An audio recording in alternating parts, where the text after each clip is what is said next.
O Carlos Silva, já no nosso assunto aqui, comenta família unida na cadeia. Como o Cacai havia dito naquele vídeo que a gente mostrou aqui no Fórum Café, né? Não é mais o caso de prisão domiciliar, mas de prisão familiar, né? Os dois bem encrencados. Hoje, conforme a gente falou mais cedo aqui na abertura do programa, o deputado Lindbergh Farias presta depoimento à PF, né, Plínio? No âmbito do inquérito contra o Eduardo Bolsonaro, Lindbergh que promete levar um dossiê, né, narrando detalhes ali dessa conspiração do Eduardo Bolsonaro. Mas mesmo assim, ele vem se colocando como candidato a presidente, inclusive agora quer polarizar com o Lula, né, Plínio? Eu separei a matéria que o Plínio fez aqui para a gente sobre a fala do Eduardo Bolsonaro a respeito da faixa de Gaza, não é isso, Plínio? Exato, exato. Essa matéria é interessante, porque a gente começa a perceber a visão do Eduardo Bolsonaro e a quem ele serve. Né? Acho que isso é uma questão. Daqui a pouco eu já falo, já emendo, falando da disputa que existe dentro do clã e por que o Eduardo está fazendo isso.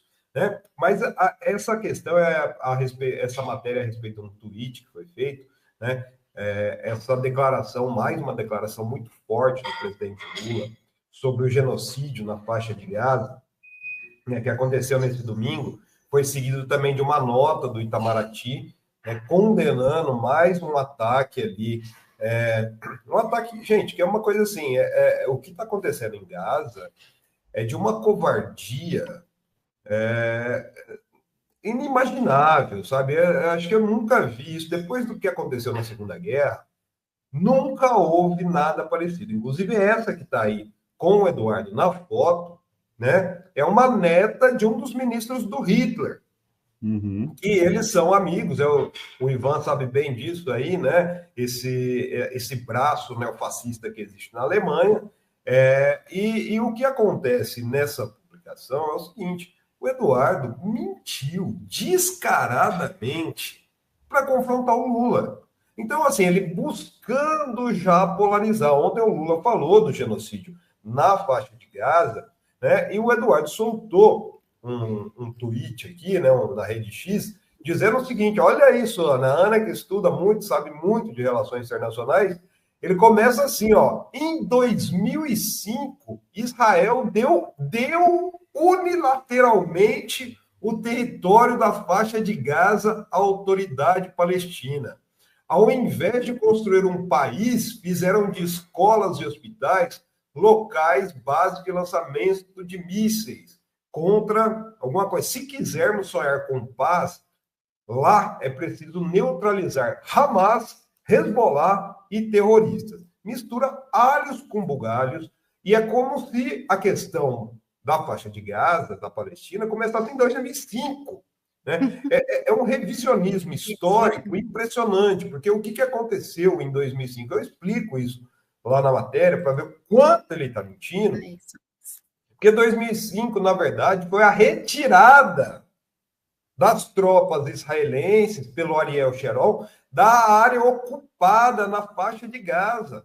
Né? Na verdade, a faixa de Gaza foi criada naquela absurda acomodação do Estado sionista ali na região, em 1948, e desde então é um território palestino, mas é alvo de ataques, de conflitos, de guerras promovidos por Israel, que quer o quê?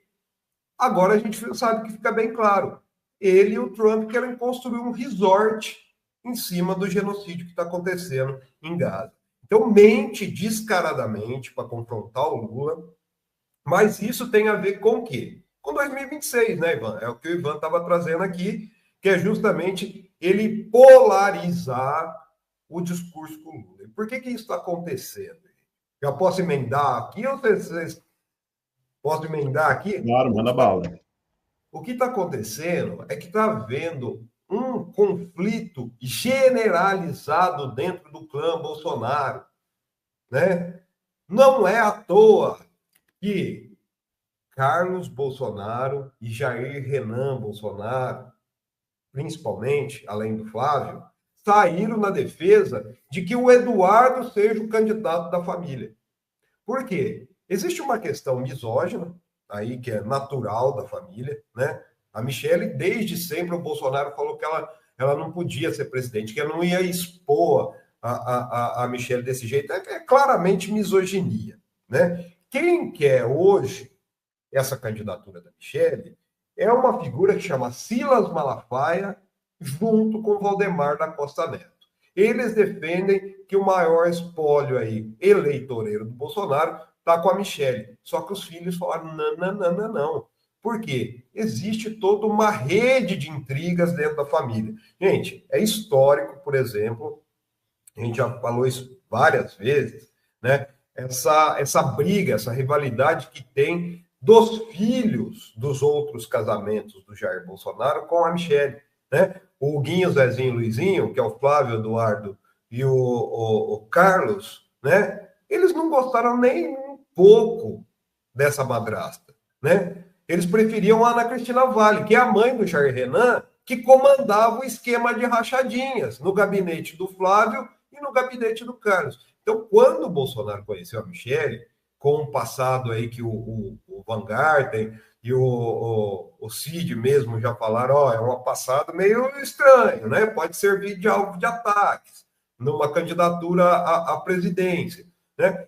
Eles já se armaram para lançar a candidatura do Eduardo Bolsonaro, que aconteceu oficialmente na sexta-feira, com a Veja Caçador de Marajás. Então, o Carlos Bolsonaro tem essa intriga histórica aí com a Michelle, inclusive, abertamente, os dois já falaram disso, e o Jair Renan também, né? O Jair Renan que entrava para roubar vinho lá na adega do Palácio da Alvorada, que fez, inclusive, com que a Michelle trancasse a adega do Palácio da Alvorada e o Bolsonaro fosse lá e arrebentasse com uma pesada. Gente, isso está tudo documentado, está tudo escrito, né? Não sou eu que estou dizendo, é algo que já existe. Então, a grande questão, eles não querem, como o Tarcísio já traiu o Bolsonaro, né? Eles não querem deixar isso na mão de uma possível traidora, que pode ser a Michelle, inclusive, né? Não é à toa que ela é a terceira esposa do Jair Bolsonaro.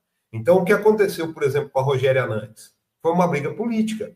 Quando ela entrou para a política, como vereadora no Rio de Janeiro, o Bolsonaro emancipou o Carlos Bolsonaro para competir contra a mãe, e foi quando ele foi eleito pela primeira vez vereador no Rio de Janeiro.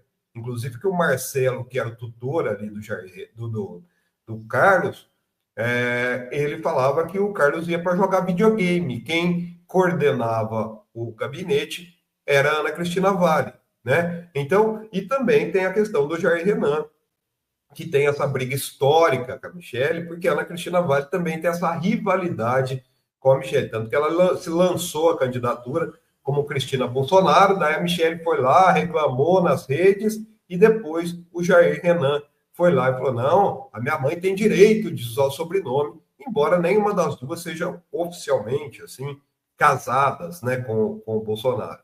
Mas é todo esse imbróglio, né, Ana, que é interessante a gente acompanhar, porque essa questão da presidência agora se limita a dentro do clã.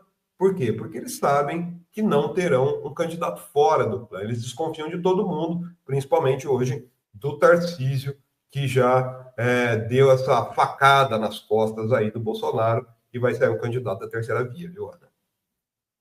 Sim, e o PL fica aí com um problemão, né? O Valdemar fica com um problemão, porque ao mesmo tempo que ele tem um grande capital político, né, que é o que o Jair Bolsonaro ainda representa, né? Vide aí esse encontro que eles fizeram da segunda Conferência Nacional de Comunicação deles, mas eles podem ficar isolados também, né, numa direita mais coordenada, digamos assim, né, ali em torno do Tarcísio, né, que já tem figuras como o Temer, o próprio Kassab, embora o Kassab possa jogar de um lado ou de outro, né, a gente sabe, mas o PL está com uma questão séria para resolver, né, porque pode virar um partido sequestrado pelo clã Bolsonaro, ou para ser um partido não sequestrado pelo clã Bolsonaro, vai ter um problema aí. Por isso que me chamou a atenção nessa matéria do Julinho, o Eduardo Bolsonaro cogitar até mudar de partido, né? Então é uma questão partidária interessante. O que não é uma coisa nova também, né, Ana? Porque, assim, se a gente for lembrar, o Bolsonaro tem aí uma uma lista gigante de partidos, ele foi eleito presidente pelo PSL, daí ele tentou fundar um partido da família, do clã, não conseguiu, ele não conseguiu as 500 mil assinaturas, né? Daí ele teve que negociar, vocês lembram o que aconteceu na época nas vésperas da eleição de 2022, ele ficou negociando com um monte de partido até fechar com o PL. Ele corria o risco de não conseguir se candidatar, porque não tinha partido. Eles não confiam em partidos, eles nunca confiam em partidos, eles usam os partidos. Eles usam, lógico. Só que eles não conseguem fundar o próprio deles, né? Que era aquele aliança, né? Ficaram recolhendo assinaturas, né? Isso aí foi um projeto que morreu. Cadê o Aliança Brasil? Não existe. O Aliança Brasil. E o seguinte, acontece que esse partido PL elegeu 99 deputados federais. É um partido hoje muito forte na Câmara dos Deputados, né? Então não é um partido também do qual você abre mão assim, né? É um partido rachado. Ele tem uma base grande, porque o Bolsonaro diz que esse capital político é dele. E realmente, em grande parte, é. Né? Figuras como aquele André Fernandes, próprio Nicolas Ferreira, foram todos eleitos na esteira do bolsonarismo. Mas o PL tem quadros historicamente ligados à burguesia paulista. Né? Quem que é? Por exemplo, o Antônio Carlos Rodrigues, que é um deputado que fez história em São Paulo, né?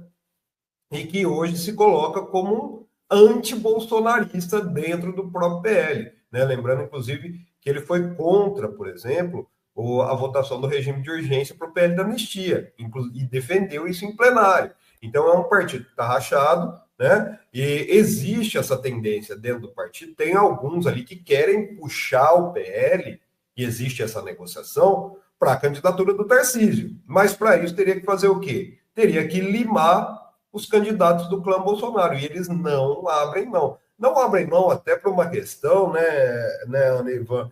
Porque, assim, se eles não assumirem uma cabeça de chapa em 2026, muito possivelmente eles podem ser limados da vida política. Porque com o Bolsonaro preso, né? Por exemplo, se elege o Lula novamente e o Tarcísio perde essa eleição para o Lula, o que vai acontecer com o clã Bolsonaro? Vai se enfraquecer muito. O que resta para eles, né? E o que ainda eles tentam manter, e vocês podem ver que eles vão pulando de assunto em assunto, agora a grande pauta é a sanção ao Moraes, já foi PL da anistia, né? É se manter ativo nas redes sociais. É aquilo que aconteceu esse fim de semana, inclusive, que eles fizeram uma organização, acho que a Ana tem informações sobre isso, né? Fizeram um evento junto com o Meta, com Rede X, né? Para turbinar as redes sociais. Porque Google. O que acontece? O bolsonarismo, né, Ana? É bom que a gente lembre que é um movimento que faz parte de um movimento internacional de uma ultradireita neofascista, que é apoiado justamente pelas Big Techs, né? É o que resta para eles, é gritar nas redes sociais, né?